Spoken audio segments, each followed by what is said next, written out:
Hi!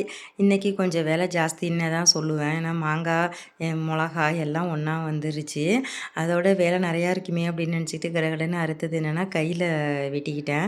அப்படியே ஒரு சத்த நேரத்தில துடிச்சு போயாச்சு. அப்படி ஒரு அருவாமனை ஷார்ப்பா இருக்கும். அதான் லேசா போட்டாலே டக்குன்னு பயங்கரமா அப்படியே பிளட் வர ஆரம்பிச்சுரும். அப்படிதான் அப்படியே வின்னு வின்னு தெறிக்க ஆரம்பிச்சுருச்சு. அதுக்காக நம்ம வேலைய விட்டுட்டு செவனேன்னு உட்கார முடியுமா? ஊதி ஊதிக்கிட்டு திரும்ப அத கன்டின்யூ பண்ணிக்கிட்டு மாங்காவெல்லாம் அறுத்தாச்சு. இப்போ எங்க உங்களுக்கு மாங்காய் கிடைக்கிது அப்படின்னு நினைக்காதீங்க. இந்த இப்போ சீசன் இல்லாட்டினாலும் நமக்கு நாட்டுக்காய், கார்க்காய் அந்த மாதிரி இதிலலாம் மாங்காய் கொஞ்சம் கொஞ்சம் கிடைக்கும். ரேட்டு கூட இருக்கும். இருந்தாலும் நம்ம ஊறுகாய்க்கு போடணுமேன்னு சொல்லிட்டு அதை வாங்கி தான் யூஸ் பண்ணுறது. மிளகா அறுத்துக்கிட்டு இருந்தேன்னா, அப்போ சமையலுக்கு என்னடா பண்ணுறது? இன்றைக்கி இவ்வளோ வேலை இருக்கே அப்படின்னு நினச்சிட்டே இருந்தேன். அதோட எங்கள் வீட்டில் நான் வெளியில் மந்தி இன்றைக்கி வாங்கிட்டு வரேன் அப்படின்னு சொன்னாங்களா, பயங்கர ஹாப்பி ஆகிட்டேன். ஜாலி அப்படிங்கிற மாதிரி இன்றைக்கி சமையல் வேலை ஃப்ரீ அப்படின்னு சொல்லிட்டு இருந்தோம். பக்கெட்டில் தான் வாங்கிட்டு வந்திருந்தாங்க. மந்தி பிரியாணி.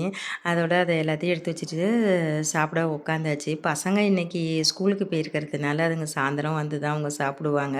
தந்தூரி மந்தி தான் வாங்கிட்டு வந்திருந்தாங்க. அது நல்லாவே டேஸ்ட்டாக நல்லா தான் இருந்துச்சு. இந்த மாதிரி நம்ம எப்போயோ ஒரு தடவை வெளியில் சாப்பிடும்போது அதுவும் நல்லா தான் இருக்குது சாப்பாடு.